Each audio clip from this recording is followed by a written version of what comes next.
إن الدين عند الله الإسلام. بسم الله الرحمن الرحيم. ألف لام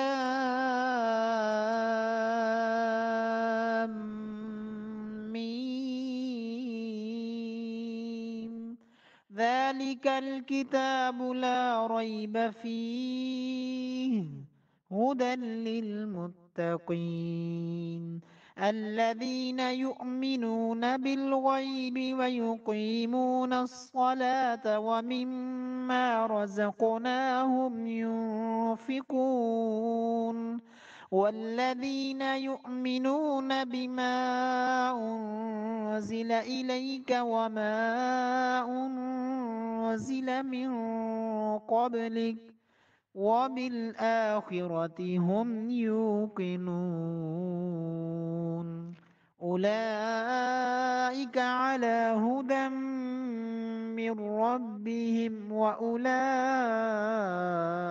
هم المفلحون إن الذين كفروا سواء عليهم أأنذرتهم أم لم تنذرهم لا يؤمنون ختم الله على قلوبهم وعلى سمعهم وعلى أبصارهم غشاوة ولهم عذاب عظيم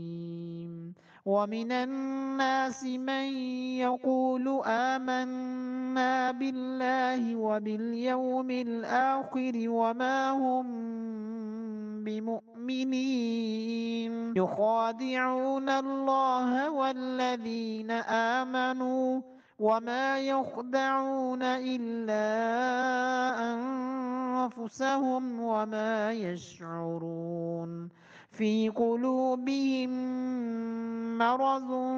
فزادهم الله مرضا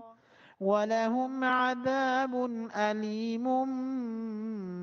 بما كانوا يكذبون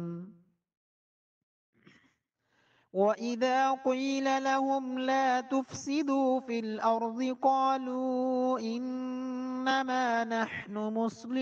مصلحون ألا إنهم هم المفسدون ولكن لا يشعرون وإذا قيل لهم آمنوا كما آمن الناس قالوا أنؤمن كما آمن السفهاء ألا إنهم هم السفهاء ولكن لا يعلمون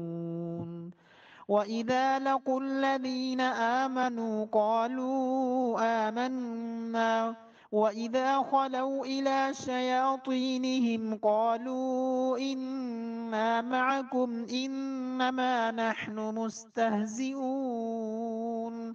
الله يستهزئ بهم ويمدهم في طغيانهم يعمهون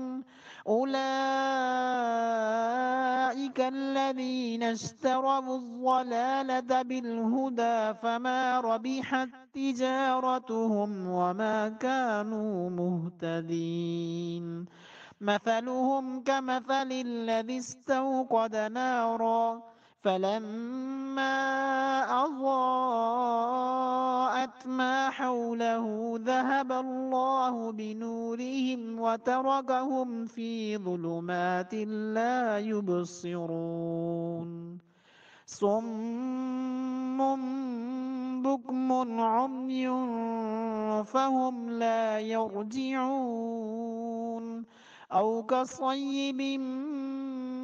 من السماء فيه ظلمات ورعد وبرق يجعلون أصابعهم في آذانهم من الصواعق حذر الموت والله محيط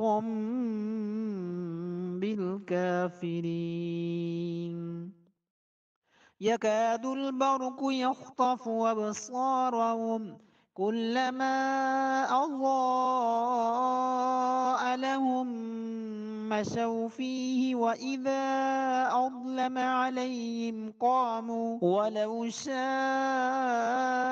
الله لذهب بسمعهم وأبصارهم إن الله على كل شيء قدير